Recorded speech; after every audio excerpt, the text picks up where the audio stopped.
BR Ambedkar, इनके बारे में क्या कहे?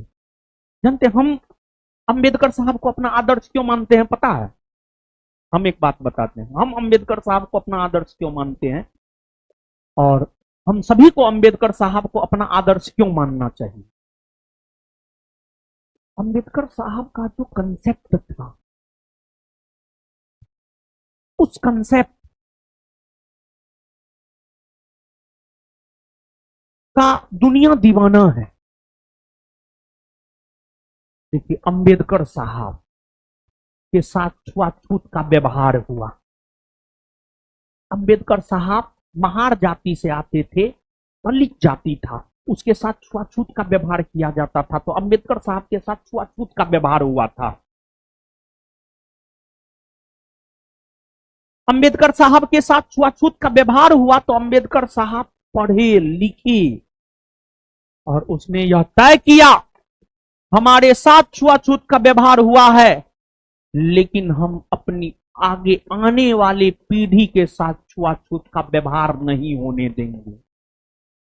और फिर जब वे संविधान बना रहे थे तो संविधान में अनुच्छेद 17 को उन्होंने शामिल किया और उसको मौलिक अधिकार में शामिल किया और छुआछूत के अंत करने की घोषणा किया, अस्पृश्यता के अंत करने की घोषणा किया। और संविधान का यह प्रावधान कहता है कि आज की डेट में अगर कोई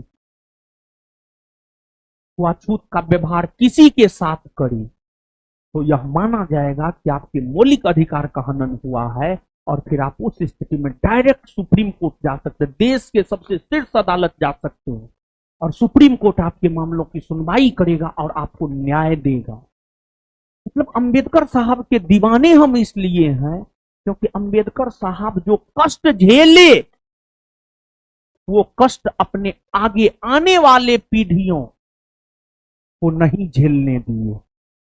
एक ये रीजन है। दूसरा, उनका जो विचार था, देखिए कितना शानदार विचार था। संविधान में आरक्षण अभी ईडब्ल्यूएस समुदाय के लोगों को 10% आरक्षण, यानी सामान्य वर्ग के वैसे लोग जो आर्थिक तौर पर पिछड़े हुए हैं उसे 10% आरक्षण, ओबीसी समुदाय के लोगों को 27% आरक्षण, एससी एसटी समुदाय के लोगों को उनकी जनसंख्या के अनुपात में आरक्षण। ये कंसेप्ट कौन दिया था? संविधान में आरक्षण का कंसेप्ट कौन दिया था? संविधान में आरक्षण का कंसेप्ट डॉक्टर भीमराव अंबेडकर ने दिया था। डॉक्टर भीमराव अंबेडकर ने दिया था।